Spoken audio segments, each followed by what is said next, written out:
Let's do some education now. Our education think tank, Institute for Education Studies, is accusing the Ministry of Education of sidelining the Ghana Education Service in its routine activities. The institute, in a press statement issued by its executive director, Peter Pate-Anti, argued the ministry's continuous action is rendering the Ghana Education Service ineffective.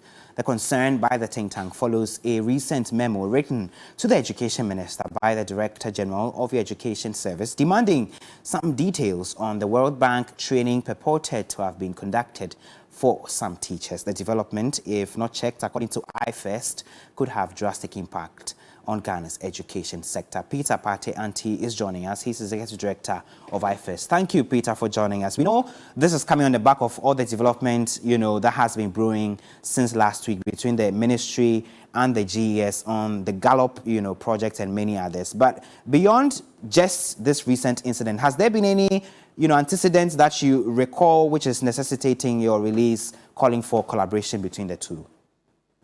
Thank you very much, and good afternoon to your viewers. Yes, there's been a series of incidents at the, in the education front that suggests that the Ministry of Education, consciously or unconsciously, is sidelining the Ghana Education Service in its activities, and this is very important. If you, all those who watch the education sector would agree with me that there's been a series of implementation challenges of some specific policies and programs of the ministry for some period of time now.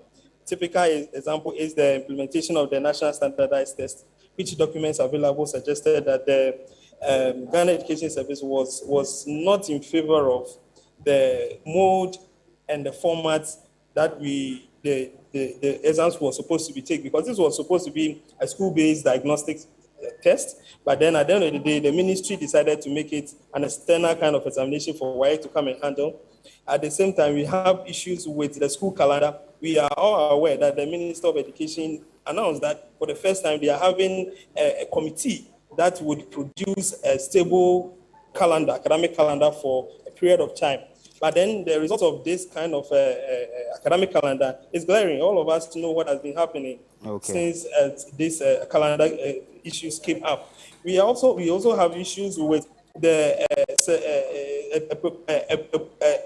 a plan to recruit heads for senior high schools. I mean, the STEM schools that are being built. And this issue was raised by NAGRAT, and the deputy minister came out forcefully to deny it. But there are documents available to the fact that there were plans to do that. And the Ministry of Education was planning to recruit headmasters for the newly STEM built schools, which is not their mandate. If you look at the mandate of the Ghana Education Service, they are responsible for the personnel of the education service. So these are the issues that we have seen, and it follows this trend. And the last I seen on the cake is what has happened with the World Bank, with the training of the teachers in ICT.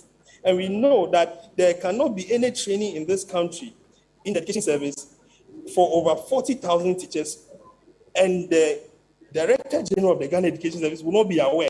It is outrageous. You can't have this happening. Okay. So these are a series of incidences that we have seen. It's a trend that is developing. And we are saying that maybe unconsciously the ministry is not aware, but it is creating implementation problems for the education sector. And the earlier they look at it, the better it will be for all of us.